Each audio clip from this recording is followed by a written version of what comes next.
Hey, good morning, everyone. My name is Bill Roundtree, and I'm the chair of the Jefferson Club Board of Trustees. Um, I'm already going to go off script here a little bit because I had a couple of conversations as we were walking in. And if you were here last year, I said the same thing, but it never gets old.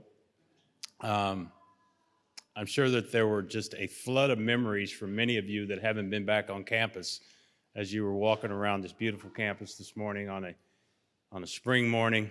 Um, little bit of smell of cut grass in the air, and I'm sure it just brought back just tremendous memories of when I'll just say many of us in our youth were running around here, getting just a tremendous education and tremendous experience here at the University of Missouri. So thank you for coming back, particularly those that haven't had a chance to be on campus for a while. On behalf of the board, I'm happy to welcome you to the Golden Quill Alumni Excellence Award Ceremony. We're here this morning to recognize 6 just tremendously outstanding members of our Mizzou family. We have ESPN Sports Center anchor John Anderson. We have world-renowned engineer Bill Baker, the late Ann R. Kinney, who pioneered the digitization, and I worked on saying that 3 times this morning. I think I nailed it. Digitization, say that quickly 3 times, of the library materials around the world. We have Dr. Dale E. Klein, former chairman of the U.S. Nuclear Regulatory Commission, and we have a couple of founders of radiopharmaceutical company ISO Therapeutics. We have Steve Ellebrock and Dr. Jim Simone. In addition to our incredible honorees that we'll hear from a little bit later, I'd like to take just a minute and welcome, of course, a few very special guests that are here with us this morning. We have our University of Missouri president, Moon Choi. We have Robin, where are you? I saw you a little early. We have chair of the board of curators, Robin Winokur. And then, of course, we have our deans, directors, campus leaders, and, of course, my fellow Jefferson Club Board of Trustees, along with and welcome to many of our past trustees. Before we begin, I'd like to share with you the history of this just incredibly beautiful building and the notable alumni wall that we had toward the back. Academic Hall was destroyed by fire in 1892, leaving the historic 6 wonderful columns that anchor the Francis Quadrangle. This building right here, the new Academic Hall, was actually built approximately 3 years later. In 2004, the Jefferson Club Board of Trustees proposed a way to recognize our most outstanding alumni in one of the most iconic buildings on campus. And I've been on a lot of campuses, and I think this is one of the most iconic buildings on any of the campuses that I've had a chance to be on.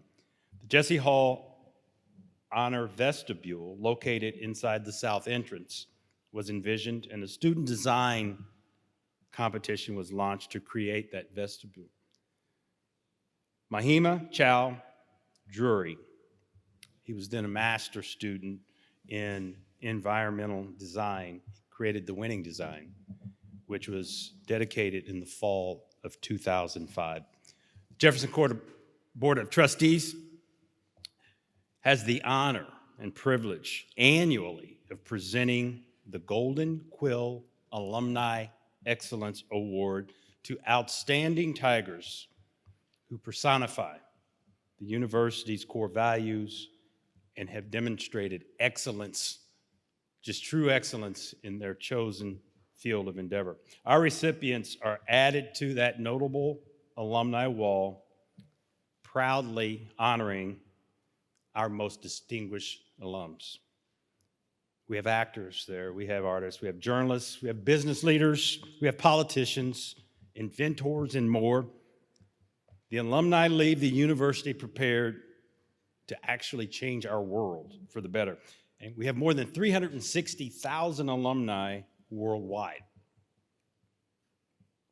Mizzou has no shortage of alumni worthy of an award. But there are no alumni more deserving than those 6 individuals that we will honor here this morning. To the families, friends of our honorees, we are humbled to celebrate your loved ones.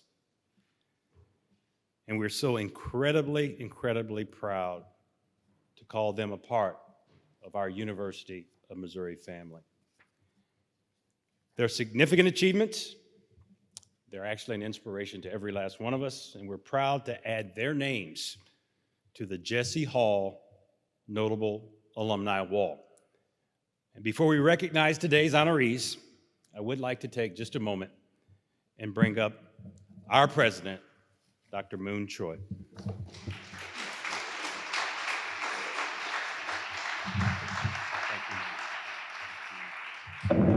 Good morning. It's another great day at the University of Missouri, and this is one of my favorite events. And it really is a great pleasure to work at a university that can count so many distinguished alums. And today we are celebrating 6 individuals that made such seminal marks in their fields. But their work also transcends their fields because of their commitment to passing on their knowledge to the next generation. So these 6 individuals are Mr. John Anderson. You are a household name, and you made ESPN what it is today. And for me, SportsCenter will never be the same without you. Never. Mr. Bill Baker, you are a world-renowned structural engineer. You have made buildings that stood the test of time through their beauty and their resilience. To the families and friends of the late Miss Ann Kenny, and she is represented today by Dr. Dudenhofer. We're so proud to acknowledge and appreciate her impact, the digitization impact that she has made throughout the world. Dr. Dale Klein, your work as the chairman of the NRC and developing energy policies that will sustain our future has made the world a more secure and safer place. Last but not least, Mr. Steve Ellebrock and Dr. Jim Simone. The work that you've done to ease the pain of cancer patients throughout the world has brought more hope, greater hope for families around the world. So thank you. It is such an honor for me to be here today in the midst of these outstanding alums that expand and transport our reputation to beyond the state of Missouri to all over the world. So I'm grateful to be here, and it is now my pleasure to introduce Ms. Linda Ramey Greavy to discuss the nominations and the awards. Thank you.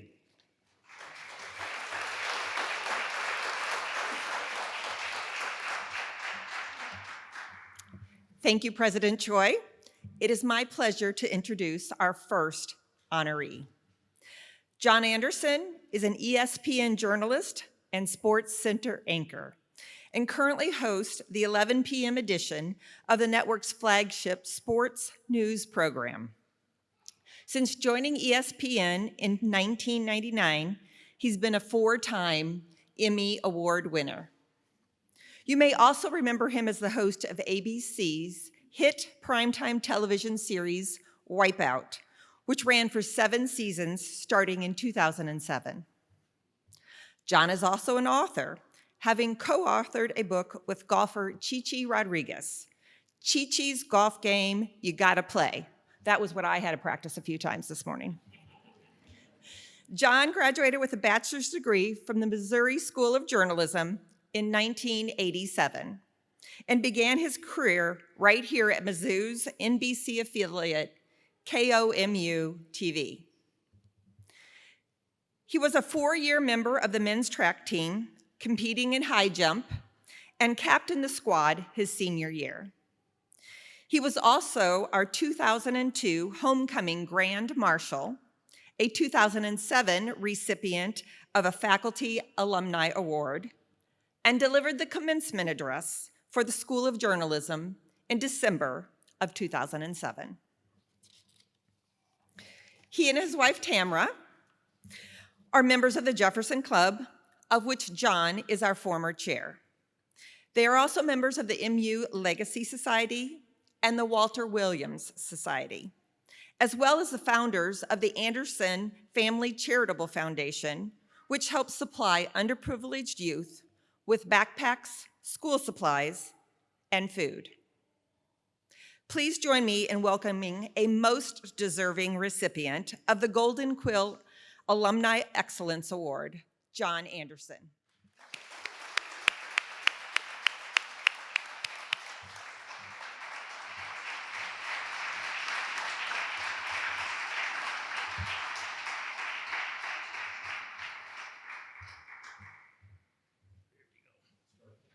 Starts with an A. Yeah.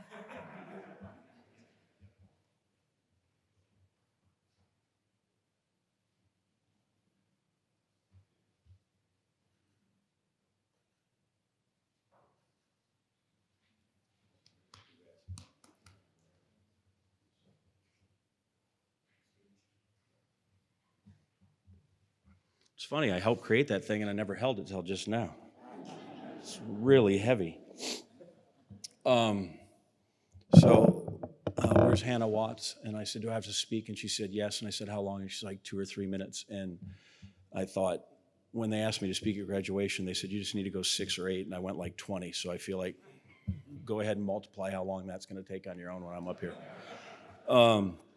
Because obviously the other people are way more deserving. And so I need to say my piece and try to do this best I can. By the way, thank you for pointing out that I was on the track team. I feel like I probably should have been a lot of awards for this. Should be in the Hall of Fame. I won 2 meets. One of them I was literally the only guy in the competition.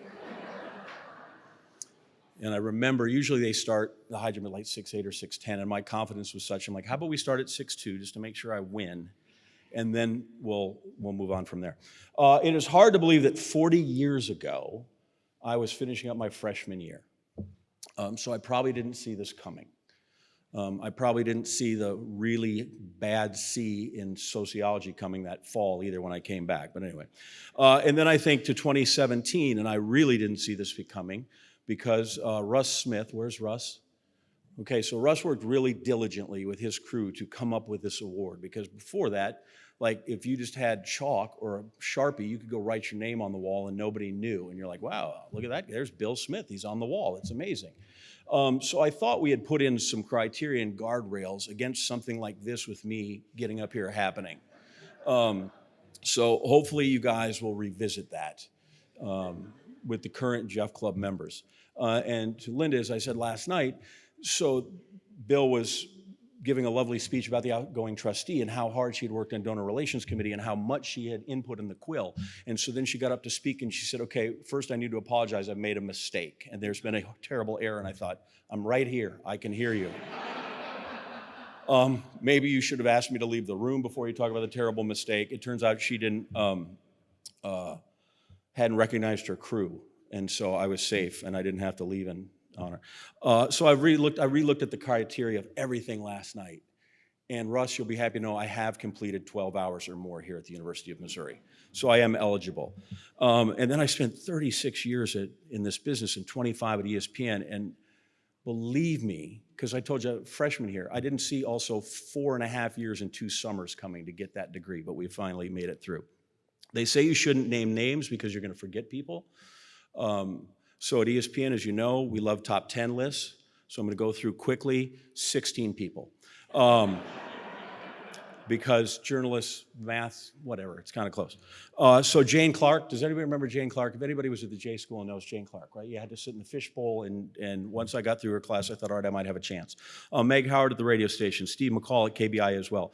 John Corder and the late Kent Collins, who were at KMU, were great, but they weren't the most important people I had there, so I need to make sure that I point out Stacy Wolfel and Mark Pardee, who I think I had for every class, and I wouldn't be here without those two guys. They were amazing. It was nice enough, I'm old enough at 59 almost, to have met some of the legends. So I was here in J School when Rod Gillette was still here, and I was able to walk on the track when I'd warm up next to Don Farrow, who was here, and Tom Botts, the old track coach, which was phenomenal. Karen List, who actually talked me into staying. She was a professor here. She now teaches at UMass. Talked me into staying when I didn't get into journalism the first time. I won't get into that because the school was still wrong, and Dean Kerpius is here, and wasn't his fault, but I still have some issues.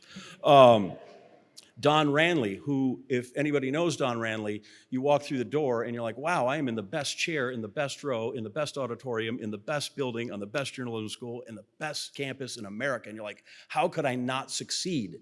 And then you get a rejection letter from the guy at Oklahoma City to be the overnight producer. You're like, I don't know how I'll succeed.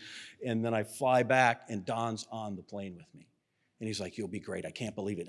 You're in market 29 getting interviews to start. You'll be fantastic. So I point out Don.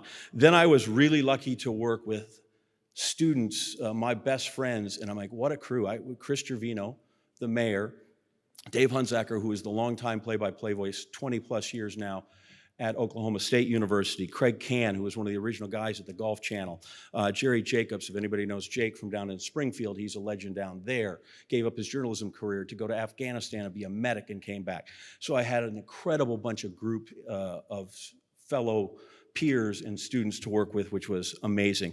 And then last but not least is Bob Thiel, who was the track coach at Missouri, who allowed me to come down and run and really made my decision of how come I came down here. I was looking at Wisconsin, I was looking at Missouri. Coach said, come on down, I'd love to have you. I thought, this is gonna be great. And I came down. And I ran for the man for 4 years and realized that if any of you in this room had said, Coach, I'd love to run, he just said, come on down, I'd love to have you. I didn't know that at the time, but it was amazing. And so I always I think of two things when I'm around journalism, one, or at the school. One, I think of, I believe in the profession of journalism, which is the Walter Williams Creed. And if you haven't been down there, go down to the corner and read it. And then I always think of Coach Thiel. Every time I would go out to run, or I think of that when I speak here, he'd always go out, be loose as a goose and twice as shifty. I don't know what that means. I've tried to do it every day. So I believe in the profession of journalism, and I will be loose and a goose and twice as shifty. I want to quickly introduce my family. My wife is here. She did not know me here, which is why we're married, because she did not know me here. But I appreciate that because for 25 years, she's put up with people going, you know, your husband comes home at 3 a.m. every night. And so she has been with me and put up with all that, which is fantastic. My daughter Katie is here. She would like you to know that if you go over here to Carnahan Plaza and you go to where the tiger is and the pillars, you'll see my son's name right after mine. Her name is not there. She would like you to know that her name's not there. I would like you to know she was not born nor conceived when that thing was put up. That's why her name's not there. But she would like you to know she's here today supporting her dad, and her brother, who is on the thing, is somewhere in Baton Rouge at a track meet. So for today, she's my favorite kid. And then finally, if you would stand up, this is my lovely mother, Karen Collins.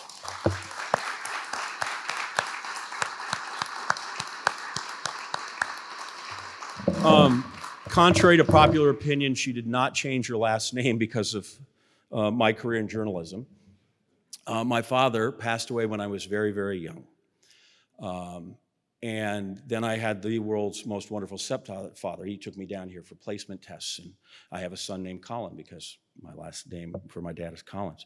So she dropped me off here in 1983 from Green Bay, Wisconsin, and she says she cried all the way back to Chicago. I'm hoping I just make you ball up right here is what I'm going for. No, but then oddly enough, it got reversed because at times in my freshman year when I'm like, what am I doing here? I'm nowhere near the journalism school. I'm 2 years away, but I did really well in psychology. Maybe I should be that major. So the many times that I called her crying in reverse, she managed to talk me through everything and keep me here for 4.5 years and 2 summers. She and my dad managed to pay for that. There is no bill at the end of this. It's great. Because usually when you come into Jesse Hall, right, somebody, you owe money. So I assured her we don't have a U bill for student 411161. We're clear. Which is Really nice. But I wouldn't be here if you had not said you can go 600 miles away from home. And for 41 years now, anytime something wrong has gone wrong, I knew I shouldn't have sent you all the way to Missouri. I knew that was going to be a problem. But thank you, because I'm not here. One, if you don't have me, obviously. And two, if you don't say, sure, go that far away, we trust you. Boy, was that misplaced. Anyway, I'm going to end with this. First off, thank you to the committee for the gross negligence you showed in doing your job and having me. Congratulations to my fellow Quill Award winners. It's fantastic. And then I just want to say, like, before this, my favorite memory was in Jesse Auditorium, A, graduating, and B, seeing George Thorogood and the Delaware Destroyers. And now I have a new favorite memory of Jesse Hall. Thanks, Bill. Thank you, Dr. Choi, and thank you all.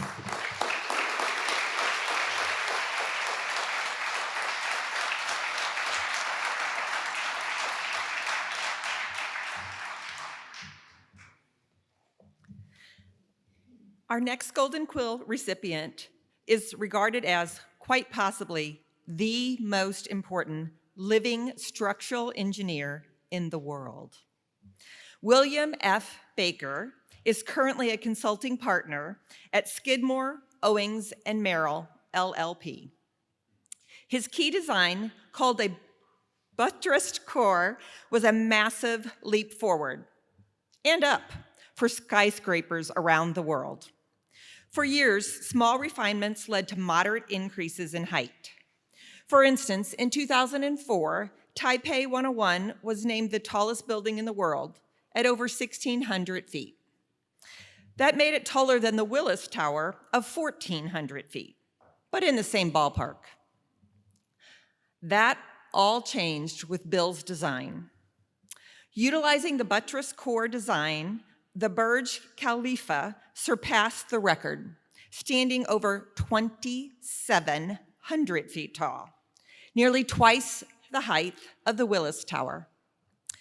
Bill has received many prestigious awards, including the ASCE Outstanding Projects and Leaders Lifetime Award, and the Fulzer Ram Khan Medal for the Council of Tall Buildings and Urban Habitat. He was also the first American to receive the Fritz Leonhardt Prize from Germany, and is only one of 3 living Americans to receive the gold medal from the Institution of Structural Engineers. Bill earned his bachelor's degree in civil engineering at MU in 1975 and an honorary Doctor of Science in 2017. He is a 2021 Faculty and Alumni Award recipient and a 2014 inductee into the Civil Engineering Academy of Distinguished Alumni Members, and was the College of Engineering's commencement speaker in 2018. Please join me in welcoming a most deserving recipient of the Golden Quill Alumni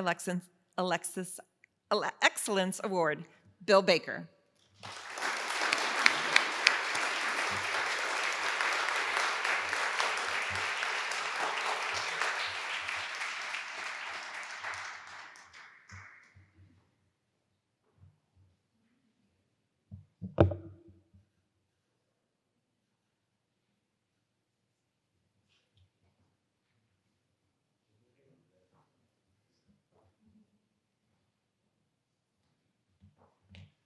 Well, thank you very, very much. It is wonderful to be back here in Jesse Hall, and it is a beautiful building. I totally agree, and very important.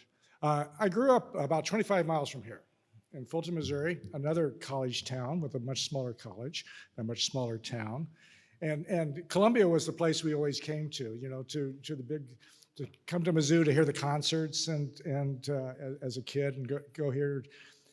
When you had a date, you bring her to Columbia, and growing up there in high school, you have to figure out where you're going to go to college, what you're going to do, and so I took a placement test when I was a student, and it came back and says perhaps I might want to be an engineer, and I did not know what an engineer was. Okay, so then I went and asked my mother. What is an engineer? She said, well, both of your grandfathers are engineers. okay? And they both died in the 1930s, decades before I was born, so I didn't know them or interface with them, so I thought I would do that. So then I have to decide, where am I going to go study engineering? And so I had the choice, being here, my grandfather went to WashU, there's, of course, Rolla, and then there's Mizzou. And studying this over, I thought, I'd really like to go to a place where I could have a history class with a history major, and have these classes and have this intersection of greater education with the technical education of engineering. And I think I totally made the right decision to come to Mizzou. The quality of the teachers were excellent. They cared about their students. It was very, very, receptive place. And I was over here on the quad, next to the columns, back then there weren't so many women in engineering, so you have to sit on the quad to see someone of the other gender. Anyway. But that's changed a lot, which things have got much, much better in that respect. And then I happened to get married when I was an undergraduate here. So my wife, Betsy, who's a librarian, she came up from Springfield, where she was going to college, and we got married. We lived in married student housing, which I wouldn't recommend to anyone. Hopefully that's gotten better. And then we went off on our life adventure. Moved around the country. Betsy got her graduate degree first, and then I went and got my graduate degree, and eventually ended up in Chicago. And whenever I come back to Mizzou, this place just keeps getting better and better. I mean, this place, the landscaping is incredible. The facilities at the College of Engineers are so much better than it was when I was a student. So I congratulate everyone who's helped to make that happen, because this is an incredible place. I love the way that the campus integrates with the town in such a organic way. As you walk from Broadway down to Jesse Hall, it's a beautiful continuum of a great college town and a great place. And so once again, I have to say you were really good, and none of the rest of us will match you on this. But anyway, but I also want to congratulate my fellow award winners on this. This is great, and it's wonderful to Mizzou to reach out and recognize people. It's not a small effort for you guys to do this, and so I greatly appreciate it. So thank you very much.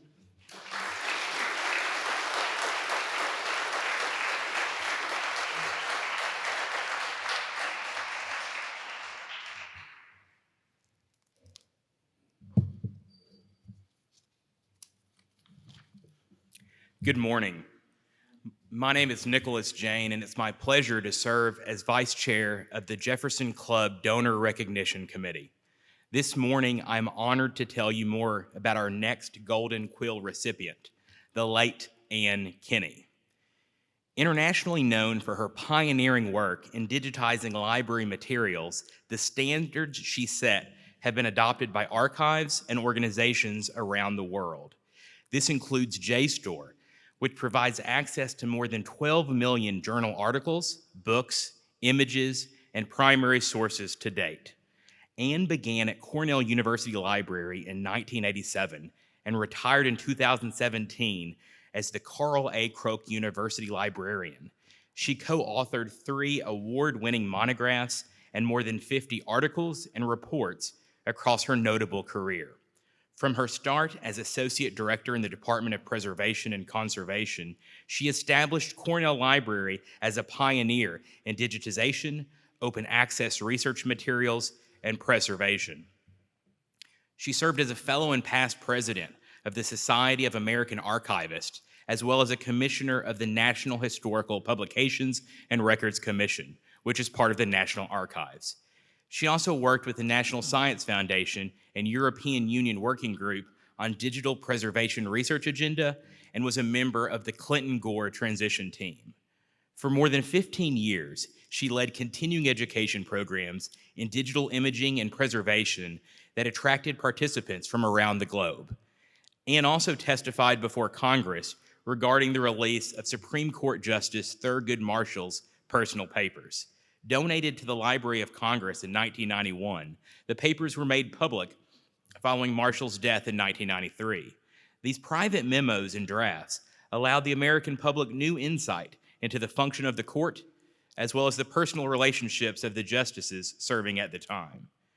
Anne earned her master's degree in library science from the MU College of Education and Human Development in 1979. Before her passing in 2022, she was a certified master gardener, an avid mountain climber, venturing to Mount Everest Base Camp, Mount Kilimanjaro, and multiple other peaks. It's with great pride that I announce the presentation of the Golden Quill Alumni Excellence Award to Ann Kinney.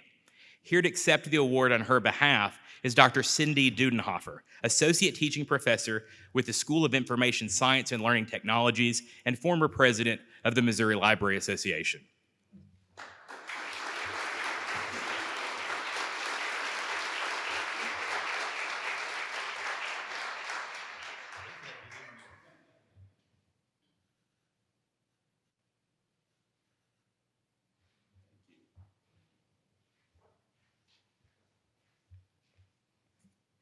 Lower this down. Probably the shortest speaker today.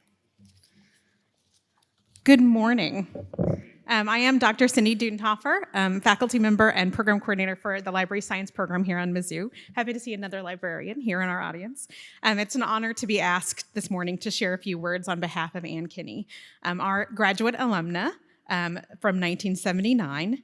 As faculty in our ALA-accredited Master of Library and Information Science program here at Mizzou, we are very proud, exceedingly proud, of all that Anne has accomplished after graduating with her second Mizzou degree in 1979. She completed a master's in history from UMSL in 1975. Last year, a big group of us attended a widely promoted online book talk event called Moving Theory into Practice that featured Anne's longtime colleague from Cornell University, Ora Rieger. Rieger and the Internet Archive event host gave a deserving reflection of her 2000 book of the same name and an accompanying a week-long workshop that pioneered new practices in digital library access, preservation, and digitization. It's a tough word. Moving Theory into Practice, Anne's book, is a seminal work in the library science field. As you all know, Anne spent 20 years of her librarianship career at Cornell University, retiring from her role as university librarian in 2017. While there, she was elected by the professional membership and served as the president of the Society of American Archivists in 1992 and 1993. In her presidential address to the members of SAA, delivered in New Orleans in 1993, she highlighted a key message that she helped write into SAA's first ever strategic plan. We must focus now on the deed rather than the word. Her address gives voice and vision to the plan's three objectives so important to archives and libraries: shaping policies and standards, building effective coalitions, and improving public awareness on the values of archives and libraries. She reflected on having to testify on behalf of SAA to the U.S. Senate Subcommittee on Regulation and Government Information on the effects of opening up the papers of Supreme Court Justice Thurgood Marshall at the Library of Congress. The importance of transparency of these papers was part of her seminal work. She demonstrated her careful research acumen and great leadership under pressure during these hearings. Anne desired for SAA to have a prominent place where important policy decisions could be made and would have direct impacts on the standards that archivists and librarians apply during their everyday work, but especially on electronic records, declassification, and records retention timelines. We have dozens of SAA members thriving in our MLIS program and the student chapter of SAA here at Mizzou. It is actually the largest emphasis area within our degree, archival studies. Please join me in expressing our gratitude to Anne for creating pathways to leadership which sustain the public interest in archives and libraries. Anne always spoke favorably about natural allies and building coalitions and encouraged translational activities within ALA, the American Library Association, which honored her with the Atkinson Award for Academic Librarianship and Library Research, our highest award, at the annual conference in 2014. Many of the issues that Anne addressed in her work are timeless and as urgent as ever. Finally, I would like to commend Anne's exceptional depth of international engagements during her career. She consulted with national libraries all over the globe and gave talks on every continent except Antarctica, though that was one of her goals. She loved to travel and the St. Louis Cardinals, and as was mentioned, was a certified master gardener, a loving, wonderful parent, a creative cook, and a dedicated reader of mystery novels. We are so proud to honor our alumna and all the achievements of our late colleague this year. Thank you.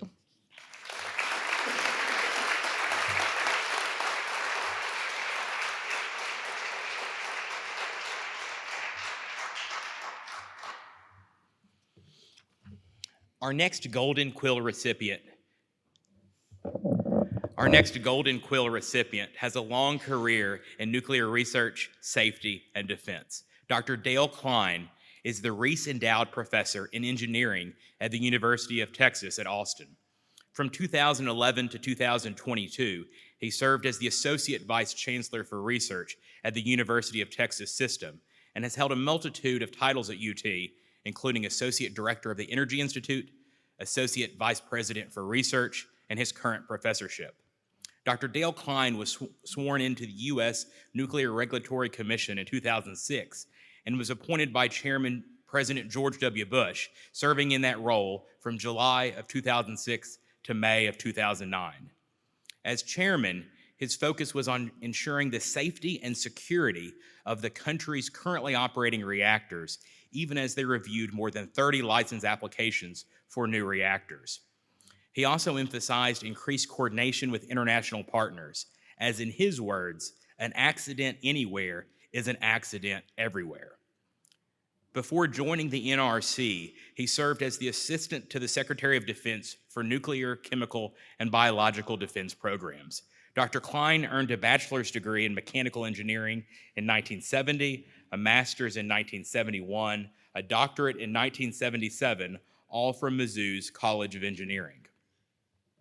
He has been named a Fellow of the American Society of Mechanical Engineers and the American Nuclear Society, the recipient of the Joe J. King Professional Engineering Achievement Award, and Engineer of the Year for the state of Texas. He's also previously been honored as a Faculty Alumni Award recipient by the Mizzou Alumni Association and granted the 1996 Missouri Honor Award by the College of Engineering. Please join me in welcoming a most deserving recipient of the Golden Quill Alumni Excellence Award, Dr. Dale Klein.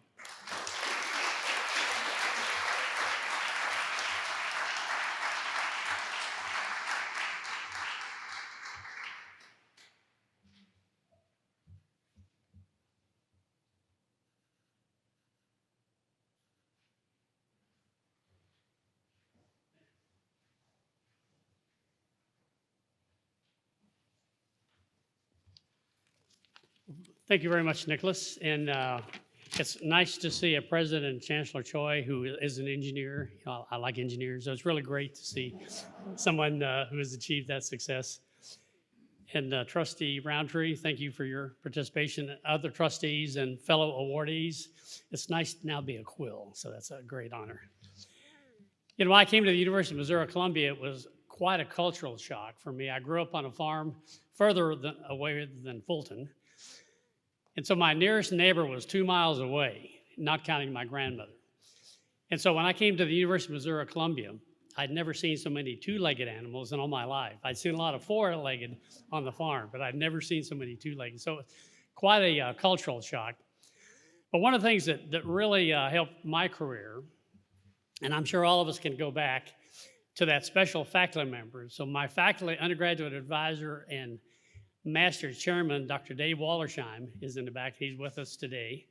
He has won about every teaching award that the University of Missouri has given, just an outstanding teacher. And so when you think about coming to a campus with 25,000 of your closest friends, you can really get lost in the crowd and you don't always make the right decisions, but having a good mentor really made a difference. And I think that's the strength of the University of Missouri Columbia, where it's a very nurturing environment. And you look at people who come out of college prep schools. I can assure you the high school I went to was not college prep. My 8th grade graduation class had a grand total of 13 people. And so when I came to Mizzou, it was really a shock. And having a mentor like Dr. Wallersheim really was a great asset. So when you look at as your career develops, you really need that guidance as you go through. And so not having a college prep was a challenge, to say the least. So based on my math scores, they put me in a calculus class. My high school class did not offer calculus. In fact, it didn't offer trigonometry either. So I was going to my first 2 weeks of calculus, and to say that I was lost was an understatement. And for a reason that was not clear, I went to the department chairman in math and I said, I'm clueless. I don't know what I'm doing. And so he asked me a few questions. He said, well, suppose you have a function. And I looked at him, I said, what's a function?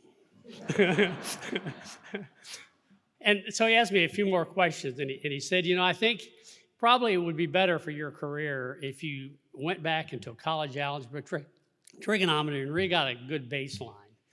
That advice was immeasurable, and it just demonstrates, I think, the passion and the concern that the faculty had for the students. I was not his student. I'd never met him before. And so those are the kinds of the memories that you have that really give you good guidance and good advice, and it continues on today with the faculty that you have here. The other aspect that was interesting is, as you advance your career and you learn things, you learn, at least I did, a lot outside the classroom as well as within. So you learn from your fellow students. You get together and try to figure out, now, what did that professor really say? And so you sort of learn from others as you go. And I hope that post-COVID, we can get back to actually communicating. We have a ranch outside of Austin, and we have a ranch manager that if I call him, he doesn't answer.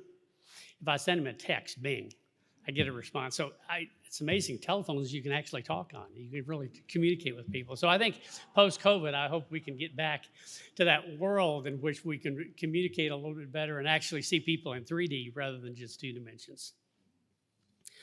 One of my interesting stories is how I picked mechanical engineering as a career. And so my father did not want me to go to college because he was losing a hard hand. And so he basically said, well, if you're going to go to college, which I don't understand, at least you should become an engineer, because he'd heard on our dairy, we had a dairy farm. He said he heard on the radio that engineers could always get a job. So he said, at least get an education so you can get a job. So we come over to the University of Missouri Columbia, which I'd never been on the campus before. We walk into the engineering building, and we turned right. Ended up in the chairman of mechanical engineering's office. That's how I became a mechanical engineer. So those are some of those career activities that sometimes it happens more with luck than with planning. I think as we look around our careers, a lot of our careers depend on luck, being at the right place at the right time. But I also learned a good lesson. The harder I worked, the luckier I got. And I think that's a good lesson to keep reminding our students, the fact that your careers will take great deviations. But I think as long as you work hard, you do the right thing, success is going to be out there. When I left the University of Missouri Columbia, I would not have anticipated I would ever have 2 presidential appointees. That was not on my career path. Never thought about that as an opportunity. And so those opportunities, when they come along, you just have to say, let's go for it. And I think the confidence that I earned here through people like Dr. Wallersheim, and I'm sure Dean Dura with the college is doing the same thing. You instill that confidence in your students that you can accomplish things. May not be always exactly what you think, but you just have to meander through that process. One of my most challenging jobs that I've ever had was being the assistant of the Secretary of Defense for that non-controversial portfolio of nuclear, chemical, and biological defense programs right after 9/11. And so typically I would be in my office sitting at my desk at 6 a.m. I would get my intel briefing at 6:30, and I did not need another cup of coffee. I was awake for the rest of the day. And so those kinds of things and the things I learned in that opportunity was nothing that I could have ever expected, but the foundation of the education I received here at the university really led to that. The other really great advice that Dr. Wallersheim gave me was when I first graduated, I went to work for Procter & Gamble. And I really loved that company, a great company. But I really was sort of missing something. I had really learned on the farm what electricity did for the farm family. I mean, it just really revolutionized that farm life. So I really wanted to get into the nuclear business because I looked around, being a farmer, you understand the importance of environment. I wanted to say, how is the best way to generate electricity? So that's why I was selecting nuclear as a career option. So we had a Christmas party, and I'm sure there might have been some adult beverages there. And so I ran into Dr. Wallersheim, and I said, I'm thinking about coming back to University of Missouri, Columbia, and getting a master's in nuclear. He looked at me and said, why do you want to do that? He said, you already have one master's, get a PhD instead. So I said, oh, okay. One of those really thought out decisions. So one of the things that, as your career takes those turns, but one of the things I really learned at the Pentagon is the appreciation of the men and women in uniform. The amount of hours, the amount of things they do to protect us that we are totally unaware of. We're just not aware of those threats that are out there. And as we dealt with the war on terrorism, what was fascinating for me is when you looked at the Cold War, we knew who our enemy was, and we knew a lot about their capabilities. So we knew a lot about the Soviet Union's capabilities, but we didn't always know their intent. You flip forward now to terrorism, and we know their intent. It's clear. It's to kill us, and it's not to differentiate between those in uniform or out. But we don't know their capabilities. And that's what made the job at the Pentagon so challenging. We knew the intent and we knew their desires, but we didn't know their capabilities. And trying to defend against that threat is really a challenge. Now, as we move forward into the cyber war, we have the same challenges. Who's our enemy? What are their capabilities? And how do we defend against that? So the world has a lot of challenges, but I'm confident that University of Missouri will step up to that plate. The education that I received was a strong foundation that takes those unexpected turns, and it can make lemonade out of lemons. And so I think my hope is with the Dean of Engineering, the President, and the trustees and the curators that you will continue providing that broad, solid foundation of education to those who either come from a college prep or, in my case, from a not college prep, and you can have a successful career based on that solid foundation. Thank you very much.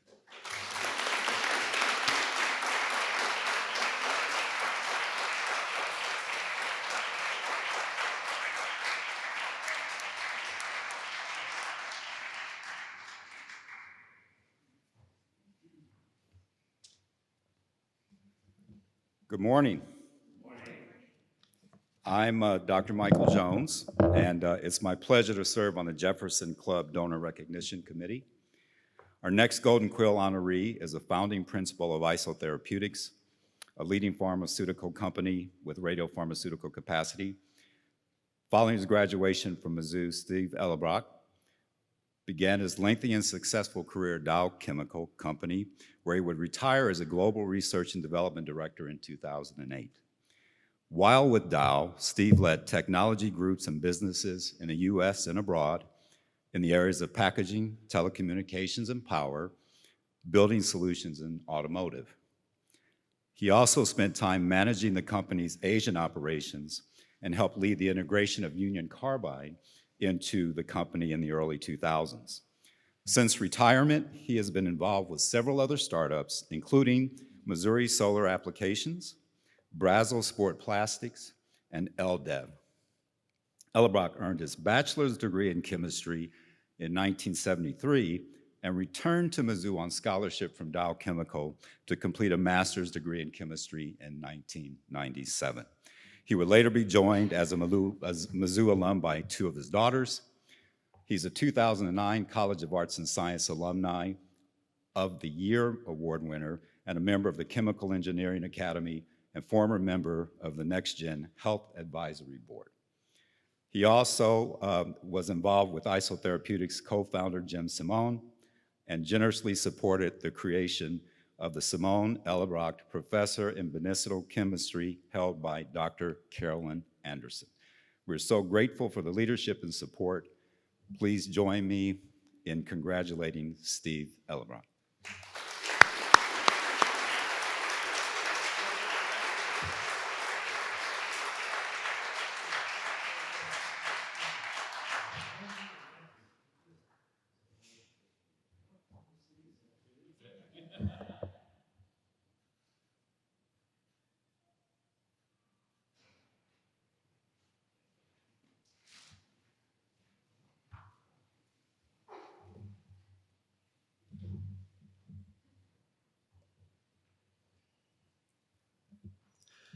Well, thank you, President Choi, Trustee Jones, and I want to say a particular thanks to Dean Drury, who took the risk of nominating somebody like me for this award. I always wanted to be a scientist growing up, and I'm not sure at that time that I knew what a scientist was. But I was number 9 in a family of 12, and the chance of inheriting the farm someday was pretty slim, so scientists sound pretty good to me. And so you can imagine when I was a senior in high school, and I got a letter from the University of Missouri, right here, Jesse Hall, Mr. Moyer's office downstairs, that outlined a number of scholarships that they were going to give me to come to school here. And it was fantastic. I made a pledge that day that someday I was going to be able to give scholarships to other students. And when I came on campus, the variety of courses that you take was just astounding. I was very fortunate my senior year that Dr. Michael Franklin took me under his wing and introduced me to the world of atomic emission spectroscopy. And he planted a seed that a few years later I was able to grow into some unique technology that we were able to patent and publish, and it is still the state-of-the-art technology for that business today. And when I got a BS degree and needed a fair amount of money, I went to work for Dow Chemical, which is now called Dow. You don't want to say chemical behind that anymore. And at their core research area. It was a spectacular place. They had thousands of scientists there. The year I came in, they hired 1,500 other folks into that division, young folks like myself. About a year after I'd hired in, they came up with a scholarship. We could go back to school and get a master's degree. And so I applied for that, but so did 250 other young employees, including my roommate, who was an alumni of MIT. Well, somehow I got that award, and I chose to come back to the University of Missouri. And in addition to being able to work with this legendary chemists such as Dr. Pickett and Dr. Cordion, even more important, I met a young and creative and smart fellow graduate student in thermodynamics class. And we teamed up and became lifelong friends. We teamed up in graduate school, mostly pulling pranks on other graduate students. And in our professional career at Dow, and all throughout our lifetime of friendship, and more recently established several startup companies that have just exceeded way beyond our expectations. And all the while we were doing this, we continued to interact with the university. When I was with Dow, one of my jobs was the liaison for the Missouri schools. And while I was in that job, before going overseas, we hired over 50 students into Dow. We had our own little mafia there amongst the 70,000 employees that were with Dow. And during that time, the current CEO of Dow came through. One of the global directors came in. And of course, my longtime partner and friend, Jim Simone. But he wasn't the most important person that I met in graduate school. I also met my wife in graduate school. And she's sitting right there, so I better mention that. But also, so 47 years later, and 5 kids, 2 of which are Mizzou alumni, and 6 grandkids, it was really her spirit of adventure that made everywhere we lived in the world just an enriching and great thing for our entire family. And I'm happy today that some of my kids are here, probably because they didn't really believe that I was getting this kind of an award.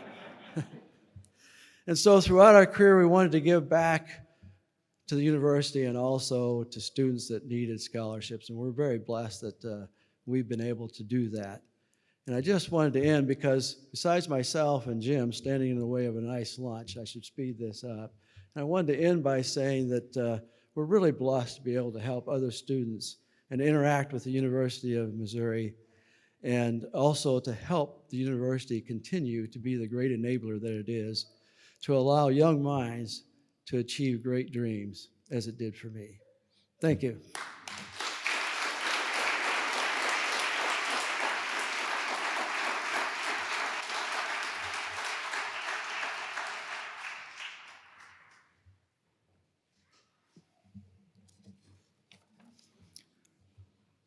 Again, congratulations, Steve. Our next Golden Quill honoree is also a co-founder of Isotherapeutics. Jim Simone spent a 25-year career with the Dow Chemical Company, now Dow, where he was responsible for a group dedicated to developing new pharmaceutical technologies. Today, he serves as Vice President and Chief Scientific Officer with Isotherapeutics, which specializes in radiochemistry and bioconjugation development, key areas for the treatment of cancer and other rare diseases.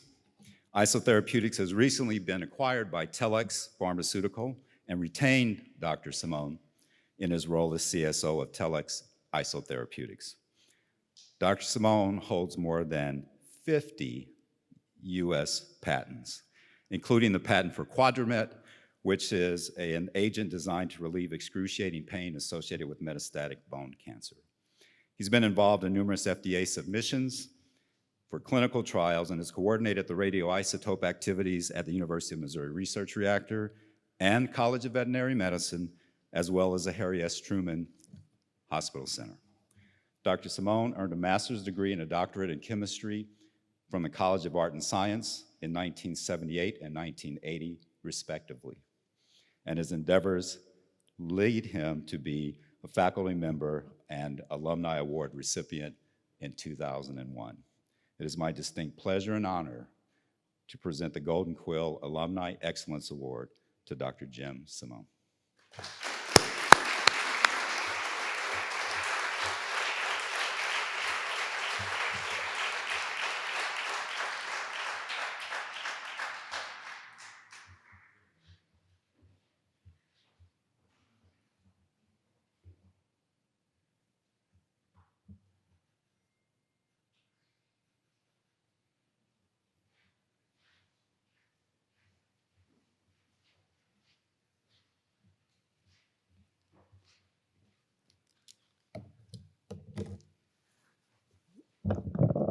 So how do you follow all these talks before this? I'm not going to be able to do that. In fact, I'm not real comfortable when it's not a technical talk, so I wrote it. And I'm going to put my glasses on and see if I can not deviate from the script here. I was kind of thinking in the audience, how the heck do I get in the same, get my name with these same people? And maybe if Steve and I combine, I still, maybe not. So it's not there. I did wake up this morning and look at the news, and there was an article talking about the most beautiful universities in the country. And two were in St. Louis, Washington University, and the University of Missouri here. So I was going to say that, and then I read that article, and it's wow. So it's something that I didn't appreciate when I was going to school here, but it is a beautiful campus. So I'm honored, humbled that I'm included in this award, especially in view of the credentials of these other guys. I got to tell you, I have twin boys that play baseball.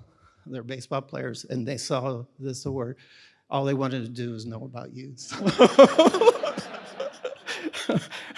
they could care less about there. So I want to talk about kind of the relationship between my career and this institution, Mizzou. So let me start how I got here. Got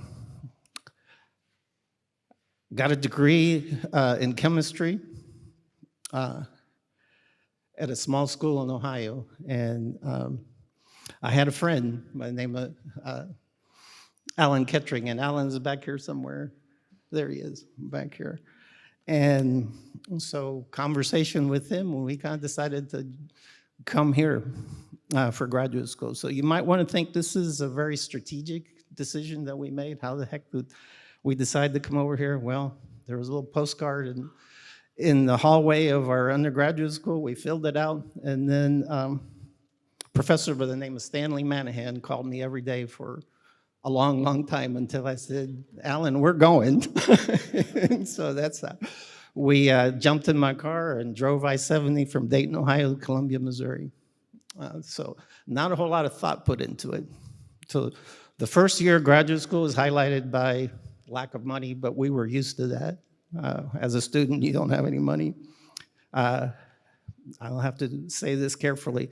My inorganic synthesis of a key to make phone calls back at home, breaking it off in the lock, on the lock, and had some interesting consequences, punishment. And you might think that's kind of weird, but in those days, not everybody had, well, there were no cell phones, no money, and making phone calls back home was very expensive, so it was an interesting endeavor.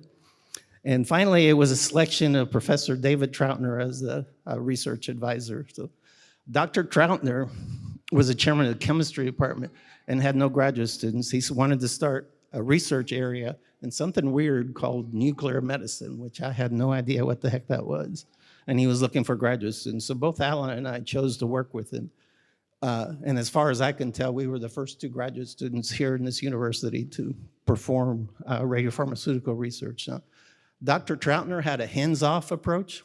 He knew what we were doing. He kept up with us, but he expected us to come up with our own projects, and I think that was part of the great education here, and come up with our own experiments. But he did help us by sharing his contacts. One of those was Professor Kent Merman, inorganic professor, and he suggested some of the compounds for us to work with. And then a second one was my guest today, Professor Wynn Volkert.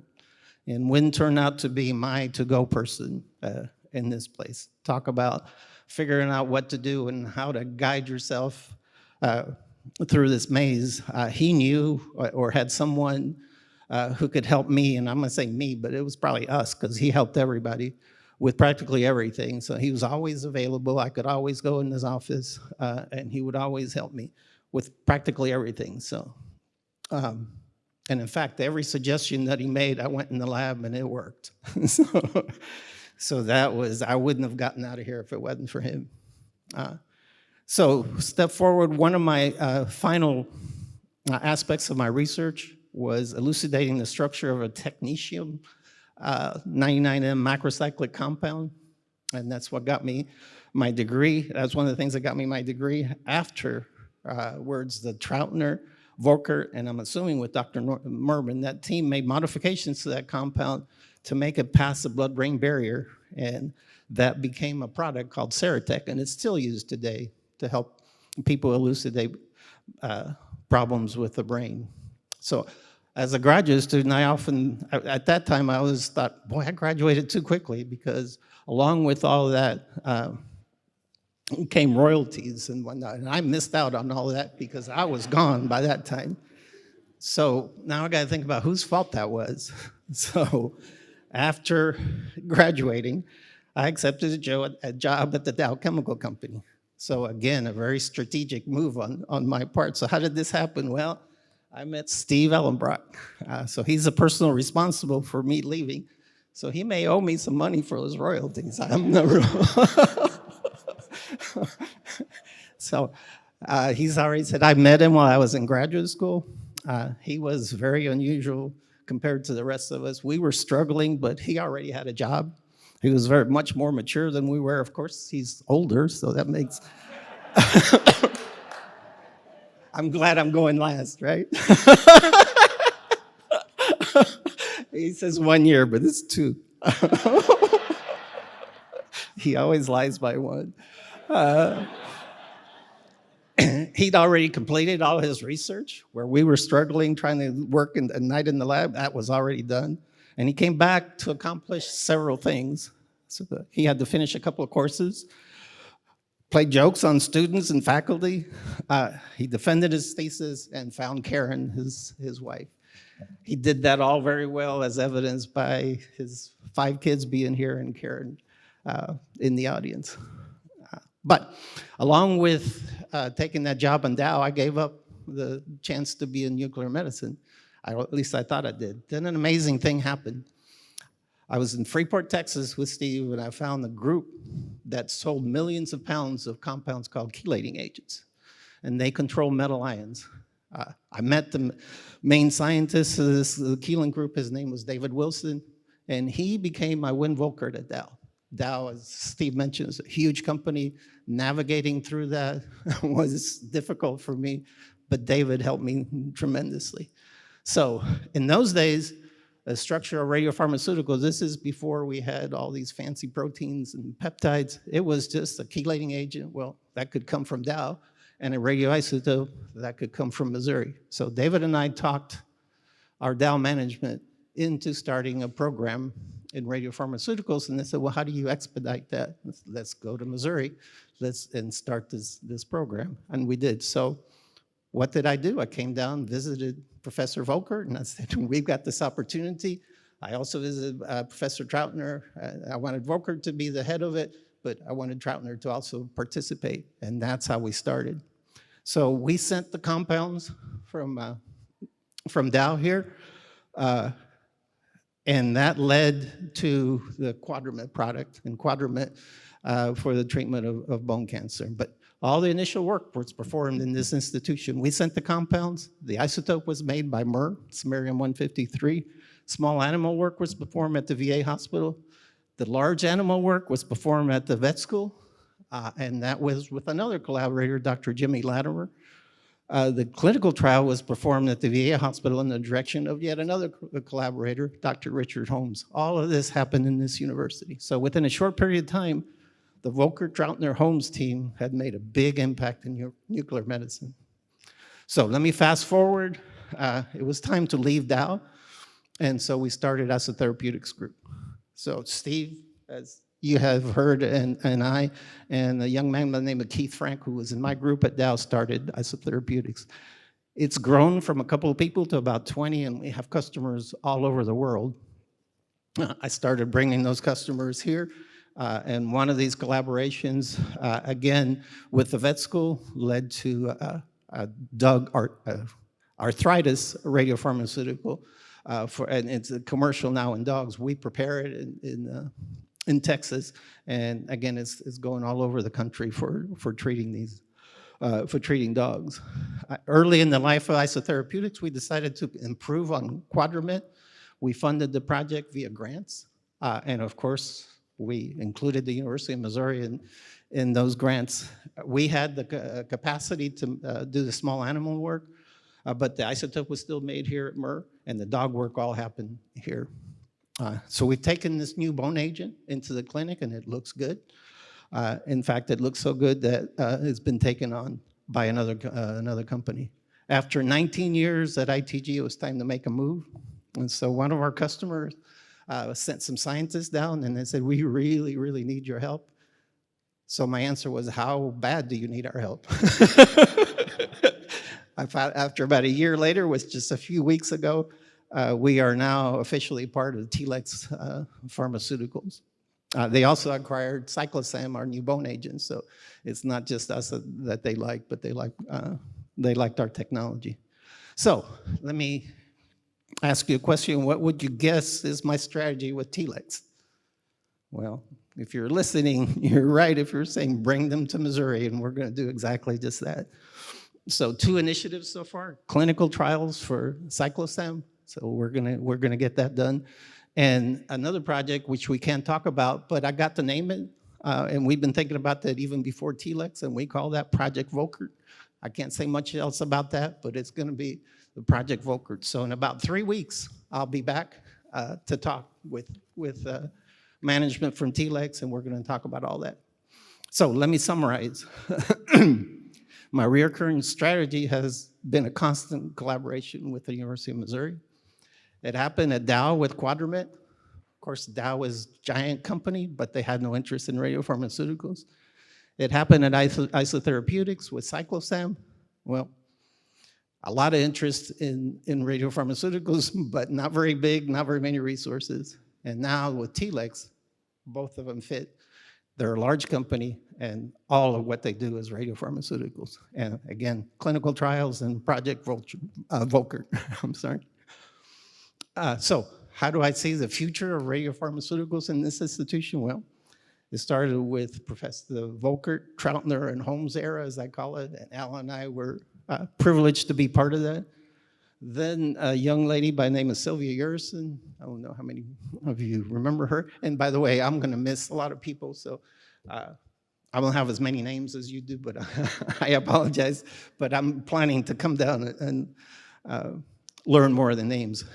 About that time, there was an explosion of therapeutic radionuclides. So MIR is very important, very critical to that area. Now it's Heather Henkins, and I did it this way. I put the acquisition of Carolyn Anderson, and like she was some type of sports person. What I meant was the recruiting of Carolyn Anderson. I feel real good about this place. And the reactor, Matt Sanford is a great addition to lead the MIR. He's really good to work with. I told him last night at dinner. And he has a really good eye for talent, and he knows what I mean by that. And obviously the leadership from the top, President Choi, it's amazing that you have the courage to come up with a second generation of a reactor, a second MIR. So I'm proud, I'm gonna be proud to bring my TLEX colleagues down here. So I wanna leave you with one last thought is, we talked a lot about different directions, and so I have to ask whether my path has been a pure chance. And if you know something about probabilities, the odds of me being here after all those choices is pretty much zero, unless there was some divine guidance, and that's what I choose to believe. So thank you, and God bless.